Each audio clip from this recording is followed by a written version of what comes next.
Selamat pagi Bapak Ibu Saudara. Kita patut mengucap syukur. Kita sudah ada di minggu kedua bulan Juli. Walaupun masih banyak hal yang belum bisa terprediksi bagaimana kondisi ke depan ini akan terjadi, tetapi kita bersyukur karena hari ini Tuhan tetap memelihara hidup kita sehingga kita bisa beribadah bersama-sama. Tadinya gereja merencanakan di awal Juli untuk bisa berjemaah, tetapi karena ada begitu banyak hal yang masih harus diselesaikan, sehingga persiapan-persiapan itu ternyata melampaui waktu yang ditetapkan. Sehingga hari ini kita masih tetap beribadah secara online. Nah, pagi hari ini saya ingin membawakan sebuah tema terkait dengan kondisi hari-hari ini. Ya, jangan pernah takut karena Tuhan tetap pegang kendali. God is still in control. Kita akan belajar bagaimana seorang pribadi Musa, walaupun dia tahu ada banyak hal yang masih akan terjadi dan itu membuat dia harus tetap membawa hidupnya dalam kesabaran untuk menantikan sampai kehendak Tuhan itu digenapi dalam hidupnya. Ya, firman Tuhan terambil dari Keluaran 3, kisah bagaimana waktu bangsa Israel berseru kepada Tuhan atas penderitaan mereka, dan akhirnya Tuhan memakai Musa untuk menjadi negosiator yang menawar kepada Firaun untuk membawa bangsa Israel keluar beribadah kepada Tuhan. Keluaran 3, saya mengambil tema di atas judulnya yaitu Tuhan mendengar seruan umatnya, ayatnya yang ke-9 dari Keluaran 3. Sekarang ya, seruan orang Israel telah sampai kepadaku. Juga telah kulihat betapa kerasnya orang Mesir menindas mereka. Ini pembicaraan antara Tuhan dengan Musa, ayat yang ke-10. Jadi sekarang pergilah, aku mengutus engkau kepada Firaun untuk membawa umatku, orang Israel, keluar dari Mesir. Ini adalah penugasan yang Musa terima langsung daripada Tuhan, karena Tuhan mendengar seruan umatnya. Ya, tetapi Musa harus yang menjadi alat untuk bagaimana Tuhan mendengar seruan umatnya ini, sehingga melepaskan umatnya, Tuhan memakai Musa sebagai alatnya. Nah, yang terjadi saudara, kalau saudara diberi kesempatan mengerjakan kehendak Tuhan, saudara akan bersuka cita karena tahu Tuhan yang memberi tugas, pasti Tuhan yang akan menyertai, Tuhan yang akan membuat semua yang saudara kerjakan berhasil. Tetapi dalam cerita ini berbeda sekali. Tuhan memanggil Musa karena dia mengasihi umatnya, tetapi dalam penugasannya ada serangkaian peristiwa yang saya mau katakan, kalau kita tidak hati-hati ya, peristiwa-peristiwa ini adalah peristiwa kegagalan lepas kegagalan. Jadi Musa diberi tanggung jawab mengerjakan sesuatu untuk supaya Tuhan dimuliakan, tetapi dia harus menjalani kegagalan lepas kegagalan. Nah, di awal tadi saya katakan, kalau kita tahu kita terima tugas dari Tuhan, pasti kita senang. Karena kita tahu pasti berhasil. Tetapi tidak demikian kenyataannya dengan Musa ya. Di dalam ayatnya yang ke-18 dan ayatnya yang ke-19 hingga ayatnya ke-20 kita akan lanjutkan. Di sini saya katakan Tuhan tahu ya, Tuhan tahu bahwa kegagalan apa yang akan terjadi. Ayat 18 berkata, Tuhan Allah orang Ibrani telah menemui aku. Ya, menemui kami, artinya Musa dan Harun, waktu mereka menghadap kepada Firaun. Oleh sebab itu izinkanlah kiranya kami pergi ke padang gurun 3 hari perjalanan jauhnya untuk mempersembahkan korban kepada Tuhan Allah kami. Ayat yang ke-19 ya, lompat dari perkataan pernyataan Musa kepada Firaun ya. Ayatnya yang ke-19, ini pernyataan Tuhan kepada Musa kembali. Tetapi aku tahu, Tuhan katakan, aku tahu bahwa Raja Mesir tidak akan membiarkan kamu pergi kecuali dipaksa oleh tangan yang kuat. Artinya dari awal Tuhan sudah memberitahu kepada Musa, walaupun aku mengutus engkau, Tapi Raja Mesir dikatakan tidak akan membiarkan kamu pergi, ya, kecuali dipaksa oleh tangan yang kuat. Ayat 20, tetapi aku akan mengacungkan tanganku, ya, dan memukul Mesir dengan segala perbuatan yang ajaib. Ini perkataan Tuhan, ya, untuk meyakinkan Musa. Firaun akan membuat, ya, penundaan. Dia akan mengeraskan hatinya. Dia tidak langsung akan mengikuti kemauan Musa, tetapi Tuhan yang akan menyatakan, ya, keajaibannya bagi orang Mesir. Nah, tidak semua orang siap untuk menerima tugas yang ujungnya kegagalan.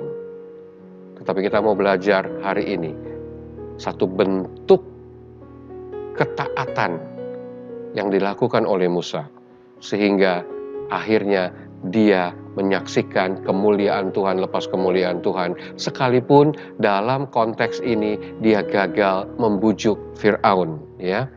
Nah, masalahnya siapa yang membuat Firaun berkeras hati? Ternyata bukan kemauan Firaun sendiri, tetapi Tuhan terlibat di dalamnya. Tuhan terlibat di dalam proses ini. Saya kasih contoh sederhana sekali lagi. Jika saudara disuruh mengerjakan sesuatu, ya, contoh saudara disuruh pergi menemui seseorang untuk meminjam mobilnya atau menggunakan fasilitas yang dimiliki oleh orang tersebut. Dalam perjalanan menuju tempat orang itu, ya, berada, sebelum saudara bertemu dengan yang bersangkutan, saya yang menyuruh saudara lebih dulu menelpon orang tersebut tanpa saudara tahu. Dan saya katakan kepada orang tersebut, nanti kalau si A datang, apapun yang dia mohonkan jangan kabulkan. Saya menyuruh si A untuk meminjam sesuatu atau menggunakan fasilitas sesuatu yang dimiliki oleh orang tersebut. Tetapi saya sendiri yang menelpon orang tersebut dan katakan, waktu si A tiba di sana, tolong jangan kabulkan apapun permintaannya. Ini yang terjadi dengan Musa, ya. Ayat ke-21 dari Keluaran 4 lebih lanjut dikatakan, firman Tuhan kepada Musa, pada waktu engkau hendak kembali ke Mesir, ingatlah supaya segala mujizat yang telah kuserahkan ke dalam tanganmu, kau perbuat di depan Firaun. Tetapi aku akan mengeraskan hatinya, sehingga ia tidak membiarkan bangsa itu pergi. Tuhan terus terang kepada Musa. Dia akan memperlengkapi Musa dengan berbagai tanda mujizat untuk dinyatakan kepada Firaun. Tetapi Tuhan langsung mengatakan kepada Musa, aku akan mengeraskan hatinya, hati Firaun. Ya, ini penugasan macam apa? Memberi tugas, tetapi sekaligus menyatakan kalau kamu pasti tidak akan berhasil dalam menjalankan tugas ini, karena memang itu yang aku kehendaki. Ya, tidak mudah saudara bagi seseorang menerima tanggung jawab, tetapi dia tahu bahwa dia pasti tidak akan berhasil mengerjakannya karena si pemberi tanggung jawab sudah menyatakan hal itu terlebih dahulu. Ini yang dialami oleh Musa. Nah saudara, tidak banyak orang siap menghadapi kegagalan-kegagalan dalam hidupnya. Banyak sekali orang kecewa dan menyalahkan Tuhan, menyalahkan orang lain, menyalahkan keadaan dan kondisi yang terjadi. Tetapi kita hari ini mau belajar karakter yang dimiliki oleh Musa. Dia taat total kepada Tuhan. Ya, kita lanjut lagi, dikatakan bahwa kenapa Tuhan membuat Musa dan dia harus menghadapi kegagalan terkait dengan penugasannya, karena Tuhan ingin menyatakan tujuannya sehingga dia mengizinkan kegagalan lepas kegagalan itu terjadi, ya. Kalau saudara baca secara utuh bagaimana kisah Musa bertemu dengan Firaun, ada begitu banyak hal yang dimunculkan. Saya menyingkat itu dengan membuat resume. Ada 19 kali Tuhan menyatakan 9 kali Tuhan menyatakan tujuannya kepada Musa, bagaimana dia ingin sesuatu terjadi kepada orang Mesir, ya.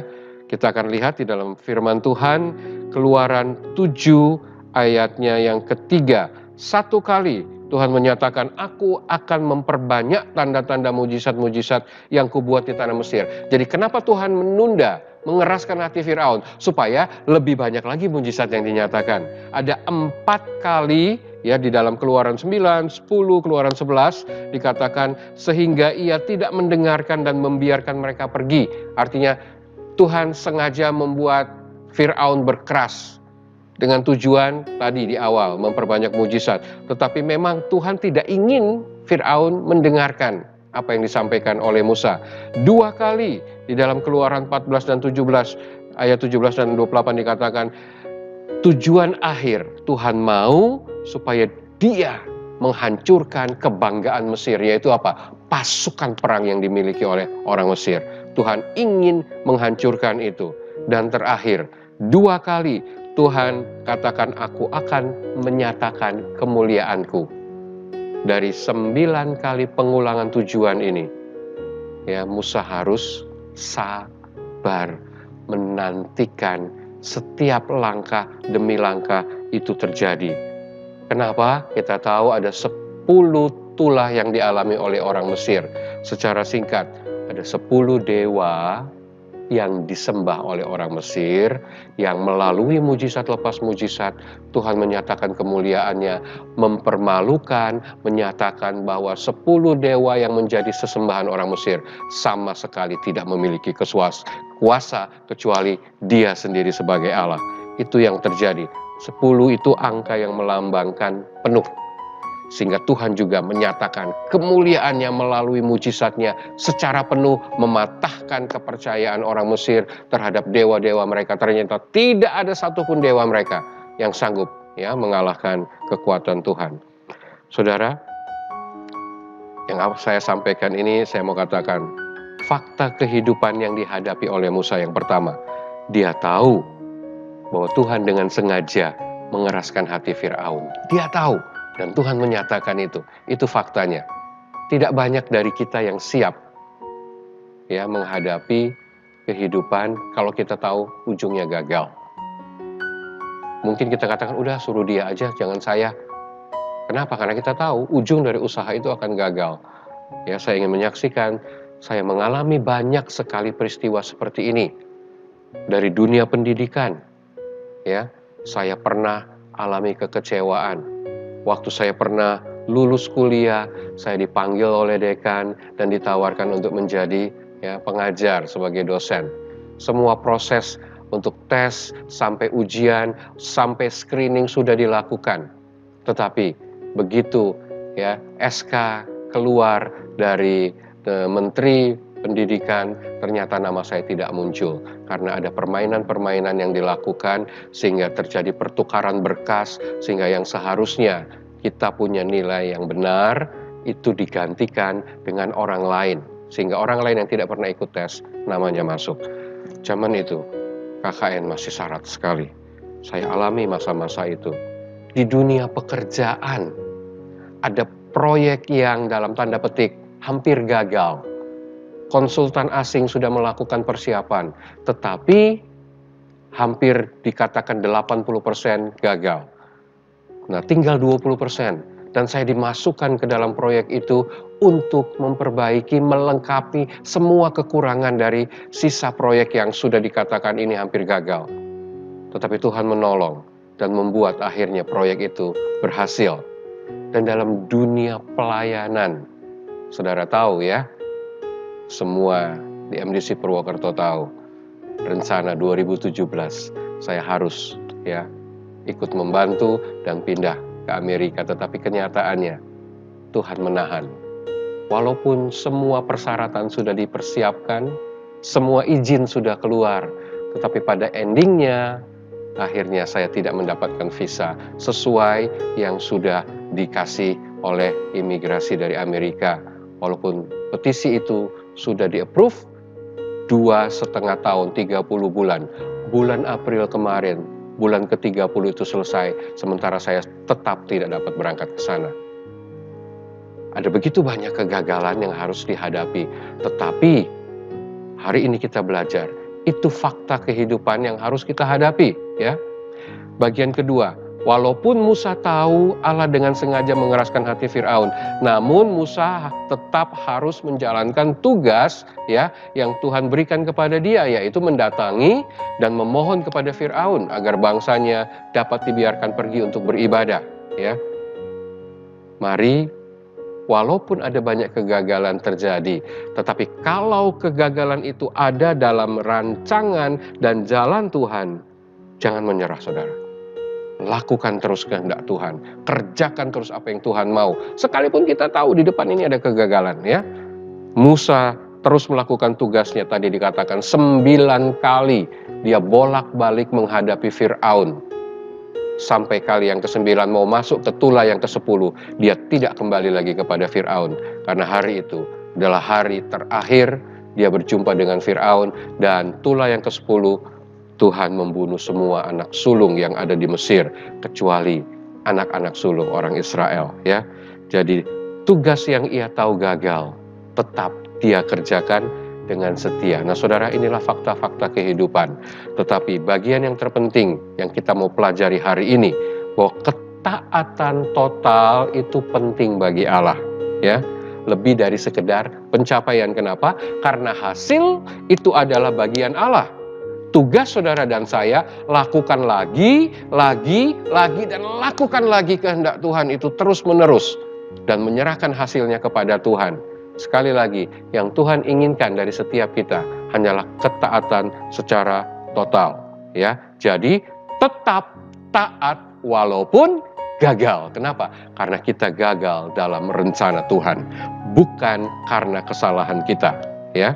Nah, bagian karakter apa yang kita pelajari dari Musa? Yaitu kesabaran. 1 Korintus 13, salah satu definisi dari kasih, salah satu definisi dari buah roh adalah kesabaran. Kasih itu sabar. Sabar apa? Sabar menanggung segala sesuatu. Ya, saudara dapat renungan setiap hari yang dibuat secara singkat. Renungan hari, kalau tidak salah, hari Rabu atau ya, hari Rabu. Ya, dikatakan di sana bahwa setiap visi yang Tuhan berikan kepada saudara dan saya akan menjadi kenyataan jika kita memiliki kesabaran. Ini dinyatakan oleh Oswald Chambers. Ibrani 6 ayat 13 dikatakan, kamu jangan menjadi lamban, tetapi menjadi penurut-penurut mereka yang oleh iman dan kesabaran. Iman harus ditandem dengan kesabaran, ya. Baru mendapat bagian dalam apa yang dijanjikan oleh Allah. Iman harus ditandem dengan kesabaran. Baru janji Tuhan itu digenapi dalam hidup saudara dan saya. So, kesabaran dan ketabahan akan mengalahkan segala sesuatu. Dikatakan kesabaran yang dimaksud di sini bukan masalah waktu, lamanya masa tunggu, tetapi bagaimana kita tetap bersikap taat, tetap bersikap baik, tetap bersikap melakukan semua yang benar di masa tunggu yang sementara ada ini. Itu yang diharapkan dari setiap kita. Ada begitu banyak orang bisa bersabar dalam banyak hal, tetapi kalau sudah terkait harga diri, dia kehilangan kesabarannya. Sementara definisi kasih, yaitu sabar dalam menanggung segala sesuatu. Kita mau belajar kalau Tuhan izinkan kita mengalami kegagalan, tetapi di dalam rencana Tuhan, mari tetap miliki kesabaran. Mungkin saudara sudah berdoa cukup lama untuk penyakit saudara, tetapi masih belum terjadi mujizat. Teruslah bersabar. Mungkin saudara bergumul untuk pasangan hidup, masih belum dapat. Terus bersabar, terus berdoa. Masih berdoa untuk pekerjaan yang layak, tetapi sampai hari ini masih belum mengalami sesuatu terobosan. Tetap sabar, tetapi lebih lanjut nanti di bagian akhir, ya. Mazmur 37 ayat 24 dikatakan, Tuhan menetapkan langkah-langkah orang yang hidupnya berkenan kepadanya. Kejar terus perkenanan Tuhan, tetap melakukan kebenaran sekalipun masih terus gagal. Jangan pernah kecewa. Kenapa? Karena apabila ia jatuh, dikatakan, tidaklah sampai tergeletak. Kenapa? Sebab Tuhan menopang tangan orang tersebut. Hari ini kita belajar sebuah karakter yang dimiliki oleh Musa. Dia mengatakan bahwa Alkitab mengatakan bahwa Musa adalah orang yang memiliki kelembutan hati. Padahal kita tahu dalam prakteknya dia sangat emosional, temperamental, ya. Hanya disuruh untuk mengatakan atau memukul dinding batu satu kali, dia pukul beberapa kali, dia marah, ya, sehingga itu membuat dia terhalang, tidak bisa masuk ke dalam tanah perjanjian.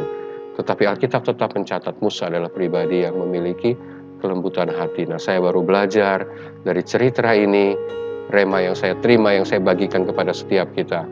Kesabaran Musa menanggung segala sesuatu sampai kehendak Tuhan digenapi, sekalipun akhirnya kontrol dirinya lepas, dia tidak bisa menguasai dirinya, yang menyebabkan dia mengalami banyak pelanggaran tidak sesuai yang Tuhan kehendaki, dan akhirnya dia tidak diizinkan masuk ke tanah Kanaan, padahal itu yang dia perjuangkan. Wow, orang lain menikmati hasil yang Musa kerjakan. Kesabaran dia membawa orang Israel keluar sampai di batas Sungai Yordan untuk masuk menyeberang ke dalam Kanaan. Tetapi Musa sendiri harus berhenti sampai di situ. Saudara, menerima kegagalan di dalam karya rencana Allah, saya mau katakan, tidak membuat saudara mengalami kehancuran. Tuhan tetap akan menopang tangan orang-orang yang hidupnya berkenan. Terus lakukan kehendak Tuhan walaupun masih gagal. Lakukan lagi, gagal lagi, lakukan terus sampai Tuhan menyatakan kemuliaannya dalam kehidupan saudara. Saya berdoa hari-hari ini ada banyak hal yang mungkin masih akan membuat kita jatuh dalam kegagalan, tetapi saudara bisa terus belajar percaya. Kalau Tuhan yang menyuruh, Tuhan yang menugaskan, ending dari segala sesuatu, Tuhan juga yang akan menyatakan janjinya, menggenapi semua yang dia katakan, supaya kemuliaannya dinyatakan bagi saudara dan saya. Biar sisa 6 bulan ke depan ini, sekarang sudah kurang dari 6 bulan, kita terus mengerjakan kehendak Tuhan, tetap menjadi orang yang berkenan kepadanya, sampai kita mengalami jawaban janji Tuhan. Miliki kesabaran sebagai karakter yang sungguh-sungguh teruji, karena sekali lagi, bagian utama dari sebuah pengujian, yaitu kesetiaan kita mengerjakan terus kehendak Tuhan sekalipun gagal. Ketaatan total itu lebih penting bagi Tuhan dari sekedar hasil yang akan kita capai. Tuhan berkati Bapak Ibu Saudara, terus nikmati kebaikannya, jangan pernah goyah, tetap miliki kesabaran, biar iman dan kesabaran itu bertemu dan akan menghasilkan semua janji Tuhan itu digenapi dalam hidup saudara. Mari kita berdoa. Kami bersyukur untuk firman-Mu. Sekalipun kami belajar hal yang tidak mengenakkan, tidak selamanya Engkau memberikan janji yang berujung kepada keberhasilan secara instan. Tetapi kami belajar dari Musa, kurun waktu yang cukup panjang untuk menantikan sampai Engkau menyatakan kemuliaan bagi dia. Musa harus tetap menghadapi kegagalan lepas kegagalan yang dia tidak tahu kapan itu berakhir. Tetapi kami hari ini belajar, waktu kami mau taat secara total, terus mengerjakan kehendak Tuhan tanpa menanyakan, tanpa komplain, maka Engkau akan menyatakan kemuliaan-Mu bagi setiap kami. Terima kasih Tuhan. Hamba berdoa untuk seluruh umat-Mu hari-hari ini, biar tetap memiliki keyakinan, kepercayaan bahwa Tuhan tidak merencanakan kecelakaan. Tuhan merencanakan benar-benar hari depan yang penuh harapan. Sekalipun ada berbagai proses di mana kami mungkin diizinkan untuk gagal. Kami berdoa Tuhan, hamba berdoa supaya setiap umat-Mu tetap kuat, tetap memiliki keyakinan bahwa Tuhan inginkan ketaatan total lebih dari sekedar menunggu dan memiliki pencapaian dari setiap doa ataupun pengharapan yang dimiliki. Ajar kami untuk tetap taat walaupun gagal. Karena kami tahu Engkau Allah di atas segala sesuatu, Engkau berdaulat, dan ujung dari segala sesuatu kami percaya kemuliaan-Mu tetap akan dinyatakan dalam kehidupan setiap kami. Terima kasih Tuhan, terima kasih untuk firman-Mu, dan biarlah sepanjang waktu ini ke depan kami tetap diberi kekuatan untuk tetap percaya, untuk tetap mengejar perkenanan-Mu sampai Engkau menggenapi janji-Mu dalam hidup kami. Saudara, mari kita bangkit berdiri, pulanglah dalam damai sejahtera Tuhan dan terimalah berkat-Nya. Tuhan memberkati saudara, Tuhan melindungi saudara, Tuhan menyinari saudara dengan wajah-Nya dan memberi saudara kasih karunia. Tuhan menghadapkan wajah-Nya kepada saudara dan memberi saudara damai sejahtera. Terimalah kebenaran firman-Nya, alami kuasa-Nya, dan terus tetap percaya. Jangan pernah lepas dari kesabaran, miliki kesabaran sampai janji Tuhan terjadi dalam hidup saudara. Di dalam nama Tuhan kita Yesus Kristus, mari semua yang menerima berkat boleh berkata, Amin. Selamat hari Minggu, Tuhan memberkati saudara.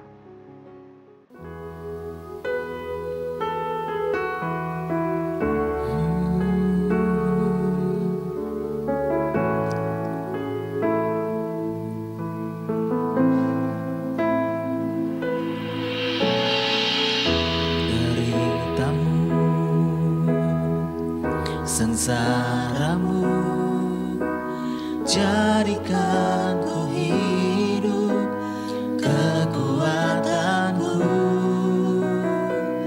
kasih nyata dalam Dia yang telah genapi firman-Nya. Mati untuk selamatkan jiwaku, karya salib Tuhan